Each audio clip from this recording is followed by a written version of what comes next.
Today we will learn about the problem behavior checklist PBCL. It was developed by Dr. Vimla and Dr. Archana. Okay, so ये checklist क्यों use होती है और किस पे use होती है और हमें ये टेस्ट क्यों करना है? तो ये चेकलिस्ट यूज होती है बच्चों का इमोशनल और साइकोलॉजिकल बिहेवियर, मतलब जो भी उनका बिहेवियरल होता है, बिहेवियरल प्रॉब्लम्स होती हैं, उसको चेक करने के लिए प्रॉब्लम बिहेवियरल चेकलिस्ट बनाई गई है. This checklist is widely used in psychology to identify emotional and behavioral problems in children. Okay, so we are going to discuss about understanding purpose and structure, administration, scoring, interpretation of this test. ये PBCL क्यों use कर रहे हैं हम? कहाँ कहाँ इसका use आता है? रियल लाइफ काउंसलिंग सिचुएशंस में यूज आता है, प्रैक्टिकल वर्क्स में यूज आता है इसका. इसके बाद हम मूव ऑन करते हैं introduction of this test. Okay, PBCL एक स्क्रीनिंग टूल है. ये असिस्ट करता है बिहेवियरल और इमोशनल प्रॉब्लम्स चिल्ड्रन में. ठीक है. ओके, सो ये और हेल्प करता है identify aggression, anxiety, hyperactivity and conduct issues. बच्चे में अगर एग्रेशन है, एंजाइटी है, हाइपर एक्टिविटी है, कोई भी कंडक्ट इश्यूज हैं, तो इसको आइडेंटिफाई कर सकते हैं हम PBCL के थ्रू. ठीक है. Behavior checklist is a screening tool that helps us identify whether a child is showing behavior that may be problematic or concerning. कोई भी प्रॉब्लम है अगर बच्चे में, तो हम उसको आइडेंटिफाई कर सकते हैं. ये क्या इंक्लूड करता है? Aggression. It includes behaviour related to aggression, anxiety, hyperactivity and conduct issues like social withdrawal, temper tantrums, emotional instability. है ना, बच्चे में बहुत ज्यादा टेम्पर टेंट्रम हो गया, बहुत ज्यादा हाइपर एक्टिव है बच्चा, बहुत ज्यादा गुस्सा कर रहा है, या वो इमोशनली अनस्टेबल है. ये सब हम PBCL के थ्रू पता लगा सकते हैं. ये साइकोलॉजिस्ट, टीचर्स, काउंसलर्स, रिसर्चर्स ये सब यूज कर सकते हैं PBCL बच्चे के बिहेवियर के बारे में जानने के लिए. ओके, तो PBCL क्यों है? अच्छा, ये दिया किसको जाता है? चाइल्ड के पेरेंट को दिया जाता है या उसके केयर गिवर को दिया जाता है. ये डायरेक्ट हम बच्चे को नहीं देते हैं. ठीक है. तो the PBCL is filled out by the child's parent, primary caregiver, because they observe child most closely in everyday situations. बच्चे को क्लोजली कौन ऑब्जर्व कर रहा है? उनके पेरेंट्स, उनके टीचर्स. ठीक है. तो इससे क्या होगा? इससे हम चेकलिस्ट बना सकते हैं, मतलब चेकलिस्ट से पता कर सकते हैं. ये बहुत सिंपल और इफेक्टिव टूल है बच्चे का बिहेवियर अर्ली, मतलब जल्दी से जल्दी डिटेक्ट करने के लिए. है ना, early detection of behavioural difficulties. Okay, इसमें हम क्या क्या पता लगा सकते हैं बच्चे का? बच्चे में अगर एग्रेशन है, हाइपर एक्टिव है बच्चा, एंजाइटी है उसमें, क्योंकि इसमें जो आइटम्स है ना, वो ये सब जितने भी इसमें आइटम्स हैं, वो ये सारे क्राइटेरिया जो भी, जैसे aggression, anxiety, hyper active, anti social है, इमोशनल कैसा है बच्चे का, अटेंशन कैसा है, ये सारे क्राइटेरिया कवर अप करता है PBCL. ठीक है. एग्रेसिव है बच्चा, शाउट कर रहा है, बहुत ज्यादा चीजें तोड़ फोड़ कर रहा है, किसी को मार रहा है ना, शाउटिंग, ब्रेकिंग थिंग्स, हिटिंग. तो ये बच्चे का क्या शो कर रहा है कि बच्चा बहुत एग्रेसिव है. ठीक है. इसके अलावा अगर बच्चा हाइपर एक्टिव है तो क्या करेगा? वो चैन से बैठ नहीं पाएगा, इधर उधर घूमता रहेगा, थोड़े टाइम में ही वो भागने की कोशिश करेगा. है ना, और फोकस नहीं कर पाएगा ऑब्वियसली, क्योंकि वो बहुत ज्यादा एक्टिव है, तो एक जगह बैठ के फोकस भी नहीं कर पाएगा बच्चा. इसके अलावा एंजाइटी है बच्चे में, तो क्या क्या वो क्या क्या सिम्टम्स दिखाएगा? उसमें फियर है, वो बहुत डरता रहेगा, हैरान परेशान रहेगा. है ना, फियर और वरी सिम्टम्स शो होंगे अगर बच्चे में एंजाइटी है. इसके अलावा अगर वो सोशली, उसमें सोशल प्रॉब्लम्स हैं, तो उसमें क्या होगा? उसके कोई फ्रेंड्स नहीं बन पाएंगे, उसका पुअर इंटरेक्शन होगा लोगों से. इमोशनली अनस्टेबल होगा तो रोता रहेगा, उसके मूड स्विंग्स होते रहेंगे. अटेंशन में उसके प्रॉब्लम है, तो वो इजीली डिस्ट्रैक्ट हो रहा है, बार बार किसी भी चीज पे फोकस नहीं कर पा रहा है, बार बार चीजें भूल रहा है, फॉरगेटफुल है ना. तो ये सारे जो डायमेंशन है, या जो ये जितने भी क्राइटेरियाज हैं, ये सारे PBCL कवर अप करता है. इसको हम थोड़ा सा आगे डिस्कस कर लेंगे और कि क्या क्या क्राइटेरिया कवर अप कर रहा है PBCL. इसके अलावा इस PBCL का पर्पस क्या है? ओके, अच्छा, इसका एक एग्जांपल और ले लेते हैं. जैसे कि कोई बच्चा है रोहन, ठीक है, उसकी टीचर ने क्या रिपोर्ट किया कि ये बहुत एग्रेसिव है, इसको बहुत दिक्कत होती है फोकस करने में, और ये क्लास की एक्टिविटीज में भी ज्यादा पार्टिसिपेट नहीं कर पाता है, उसका परफॉर्मेंस कम होता जा रहा है, डेली होमवर्क नहीं कर रहा है. मतलब ये एक दो दिन के लिए या ओकेजनली हम बात नहीं कर रहे, बच्चे का बिहेवियर ही है ऐसा कि वो रेगुलर ऐसे ही बिहेव कर रहा है ना. तो जैसे कि कोई भी बच्चा है फ्रिक्वेंटली एग्रेसिव है, has difficulty on focusing, often disturb class activities. Okay, his academic performance has been declining and he often avoids homework. So these are the symptoms that shows कि बच्चे में behavior problems हैं. इसलिए हम उस पे PBCL apply करेंगे और अच्छे से फाइंड आउट करने के लिए कि किस पर्टिकुलर क्राइटेरिया में उसमें ज्यादा प्रॉब्लम शो हो रही है.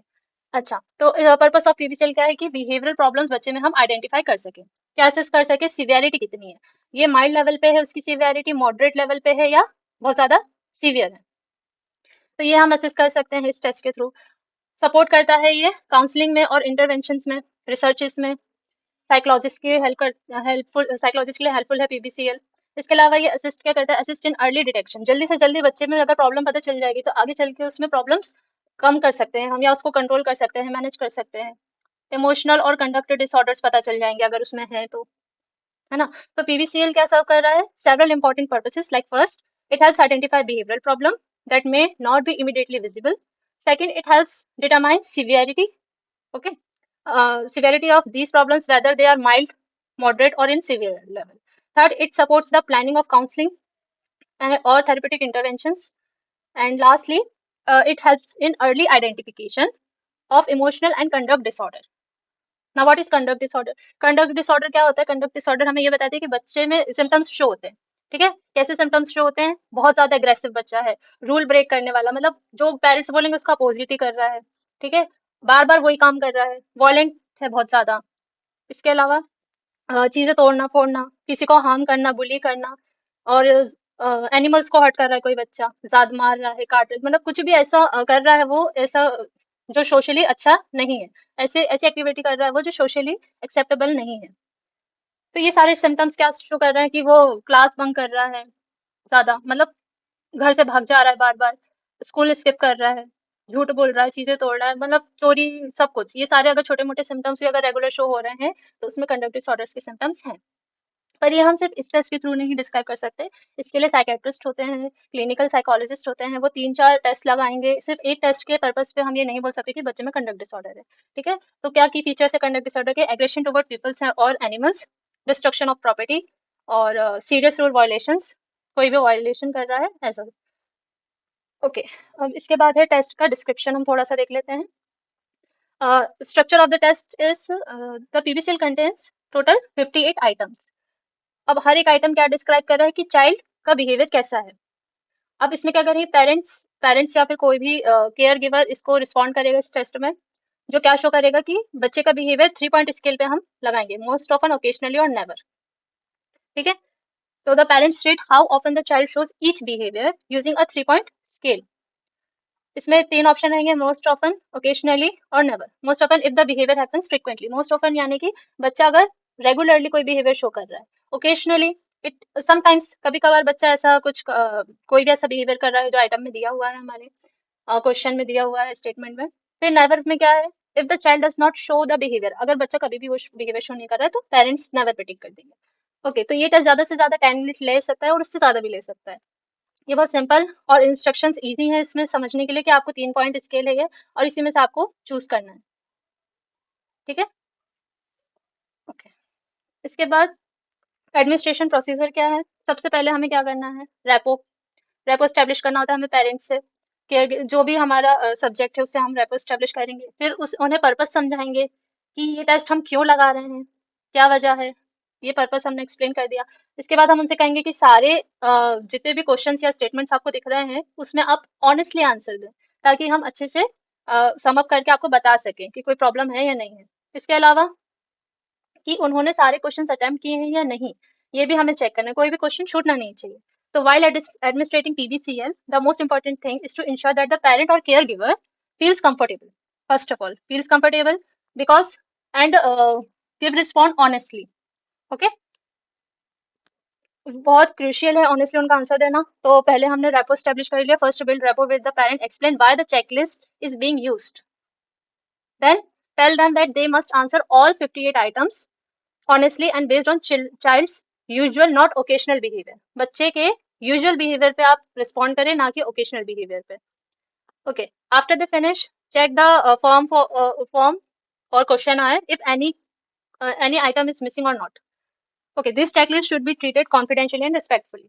ये जो चेकलिस्ट होगी ये कॉन्फिडेंशियल रहेगी, ये हम किसी से शेयर नहीं करेंगे, इसलिए आप फ्रीली आंसर दें, है ना। Next is scoring.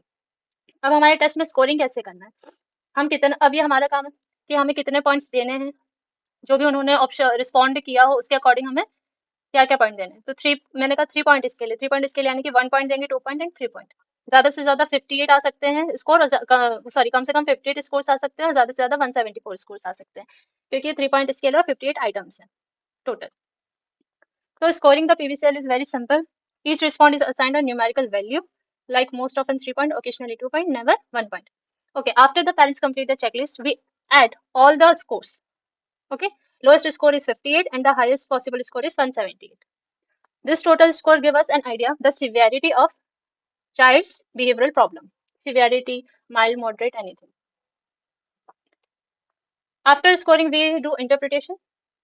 इंटरप्रिटेशन कैसे करेंगे कि स्कोर्स इस रेंज में आ सकते हैं, इस रेंज में आ सकते हैं और इस रेंज में भी आ सकते हैं। 58 टू 96 रेंज में अगर हमारे स्कोर आ रहे हैं तो लो प्रॉब्लम बिहेवियर है, ठीक है। अगर 97 से 135 के बीच आ रहा है तो मॉडरेट प्रॉब्लम बिहेवियर है, 136 से 174 के बीच आ रहा है तो हाई प्रॉब्लम बिहेवियर है। यानी कि अगर चाइल्ड लो रेंज में स्कोर कर रहा है तो उसमें कुछ ही बिहेवियरल कंसर्न्स हम बता सकते हैं कि थोड़े बहुत है, ज्यादा नहीं है, ओकेजनली उसमें बिहेवियरल प्रॉब्लम्स है। उसके अलावा मॉडरेट स्कोर में आ रहा है तो ये क्या बता रहा है कि हाँ थोड़ी गाइडेंस और इंटरवेंशन की जरूरत है बच्चे को। हाई स्कोर में आ रहा है तो हम क्या उनको बोलेंगे कि उसको प्रोफेशनल साइकोलॉजिकल सपोर्ट की जरूरत है।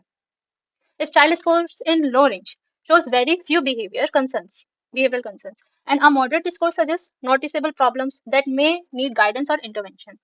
And last, a high score indicates significant behavioral difficulties, and child may need professional psychological support. Okay.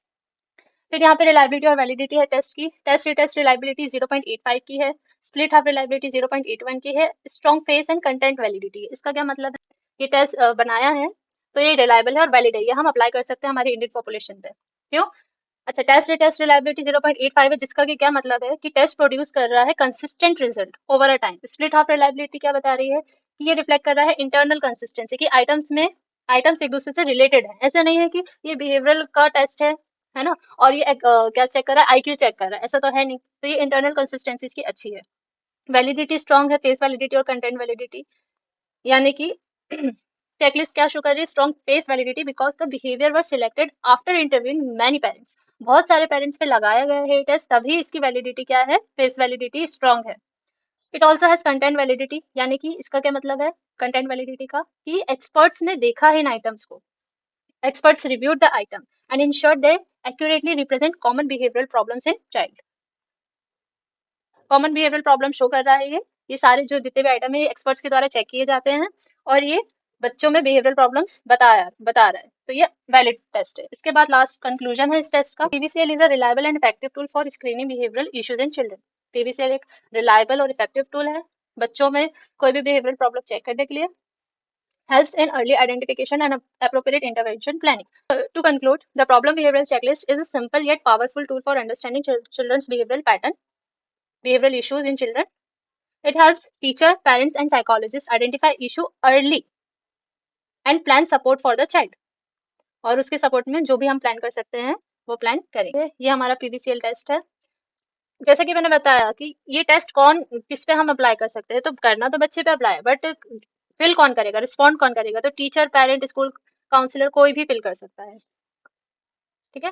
इसके अलावा इंस्ट्रक्शन क्या देंगे हम कि आप हर एक स्टेटमेंट, ये जितने भी स्टेटमेंट लिखे हैं यहाँ पे, आप हर एक स्टेटमेंट अच्छे से पढ़ें और फिर उसके बाद आप चूज करें जो भी आपके लिए सुटेबल ऑप्शन है। मोस्ट ऑफन है तो मोस्ट ऑफन, ओकेशनली और नेवर, कोई भी एक ही ऑप्शन टिक करना है आपको, है ना। तो किसी भी और सबसे मोस्ट इम्पॉर्टेंटली कि कोई भी सिंगल इंसिडेंट या ओकेशनली कुछ उसका बिहेवियर शो है तो उसके अकॉर्डिंग आप टिक नहीं कर सकते। आपको ये देखना कि बच्चे में बिहेवियर बना हुआ है तो आप उस हिसाब से पूरा टेस्ट अप्लाई करें। Okay, rating should be based on regular usual behaviour and not a single incident. और please read each statement carefully and rate how frequently the child exhibit his or her behaviour. Okay, और ये कुछ instructions हैं, ये read करवा लेंगे हम। ये फर्स्ट जनरल इन्फॉर्मेशन और डिटेल हम पूरी फिल कराएंगे पहले पेरेंट्स से। फिर यहाँ पे हम जो भी हमारा टोटल स्कोर आएगा वो लिख देंगे। स्कोर आया है 78, तो यहाँ पे टोटल स्कोर 78 आया है और हम इंटरप्रिटेशन में यहाँ लिख देंगे low problem behaviour. This score falls under the category of low problem behavior. The child shows low problematic behaviors. ये मैंने एग्जाम्पल के लिए लगा दिया है कि आपको प्रैक्टिकल फाइल में कैसे लिखना है। बस टू एनालाइज द बिहेवियरल और emotional problem in tasty, that is child, with the help of PBCL measured by Dr. Vimla and doctor Archana Dogra. इसके बाद इंट्रोडक्शन है। इंट्रोडक्शन में हम मैनुअल में से भी लिख सकते हैं और कोई थ्योरी, जो भी बिहेवियर पे थ्योरीज हैं वो भी लिख सकते हैं। इसके बाद ये नॉर्म टेबल है, ये नॉर्म टेबल लिख देंगे हम। यहाँ पे रिलायबिलिटी वैलिडिटी लिखेंगे टेस्ट की मैनुअल में से एज इट इज। इसके बाद मेथडोलॉजी, मटेरियल रिक्वायर्ड में आ जाएगा पीवीसीएल, मेजर पीवीसीएल चाहिए हमें, पेन पेंसिल, ये सब आप लिख सकते हैं। Introduction of the testee, name, age, gender, education qualification, कौन सी क्लास में है बच्चा। इसके बाद हम इंस्ट्रक्शंस लिख सकते हैं जो भी मैनुअल में दिए हैं, और उसके अदर भी हम थोड़े बहुत जनरल इंस्ट्रक्शंस लिख सकते हैं। Simple instructions are printed on the front page of the test, जैसा कि मैंने शो किया था यहाँ पे, ये है। और some questions along with their alternative answers are given in next page. Against each item there are 3 responses, most often, occasionally and never. ये सब हम पॉइंट्स में बता सकते हैं जितनी भी चीजें हैं। You have to read each item carefully and respond to it as these items were to be tick marked by the parent or anyone of the response given against that item which best suit to your feelings and experiences. जो भी आपकी feelings और experience को best suited option हो उस पर आप tick कर दें। You are free to answer any statement according to your own experience. यहाँ पे आप फ्री हैं, किसी पे भी आप टिक कर सकते हैं। इसके अलावा there is no time limit, कोई टाइम लिमिट नहीं है, लेकिन जनरली 10 मिनट के अंदर ये टेस्ट हो जाता है। Your answers will be kept confidential. आपका जो भी रिजल्ट आएगा ये कॉन्फिडेंशियल रखा जाएगा, और इसके अलावा हम कुछ भी पब्लिक नहीं करेंगे। फर्स्ट आई इन्वाइटेड, अब ये प्रोसीजर कि कैसे हमने पूरा टेस्ट किया, हमने इनवाइट किया, फिर उसको कंफर्टेबल फील कराया, रैपो स्टैब्लिश करी, ये सब हम प्रोसीजर में लिख सकते हैं। ओके, तो ये हमारी स्कोरिंग टेबल है पूरी। इस तरीके से आप लिख सकते हैं अपने सब्जेक्ट के रिस्पॉन्सेज, जो भी उन्होंने ऑप्शन टिक करा हो उसके अकॉर्डिंग हमने यहाँ स्कोरिंग लिख दी है, ओकेशनली पे और मोस्ट ऑफन पे। इस तरीके से हमने पूरी स्कोरिंग लिख दी है। फिर इन पूरी स्कोरिंग का 58 पूरे आइटम्स की स्कोरिंग का सम अप कर लिया, और यहाँ पे 76 आया, ये लिख दिया ऐसे। फिर इसके बाद ये तो पूरा प्रोसीजर है। इसके बाद एनालिसिस ऑफ डेटा, यहाँ पे स्कोरिंग के बारे में हमने लिख दिया कि हमने कैसे स्कोरिंग दी है ना, पूरी एज इट इज जैसे मैनुअल में शो थी। टोटल स्कोर्स के बारे में दे दिया। इसके बाद रिजल्ट टेबल में हम बता रहे हैं कि हमारा टोटल स्कोर क्या आया और उसके अकॉर्डिंग ये किस कैटेगरी में आ रहा है। लो प्रॉब्लम बिहेवियर में आ रहा है। रिजल्ट क्या है, total scores of testee is 76, which comes under the category of low problem behavior that consider the testee has low problem behavior. Result table indicate on left page, यानी कि ये वाला page, ये लेफ्ट साइड था, तो ये result table left page पे show कर दी गई। इसके बाद डिस्कशन लिख देंगे पूरे टेस्ट का, और हमारे कंक्लूजन में क्या शो हुआ, बच्चे में प्रॉब्लम है, कितने लेवल पे है, ये सब हम कंक्लूजन में लिख देंगे, और यहाँ पे खत्म हो जाएगा हमारा पूरे प्रैक्टिकल फाइल।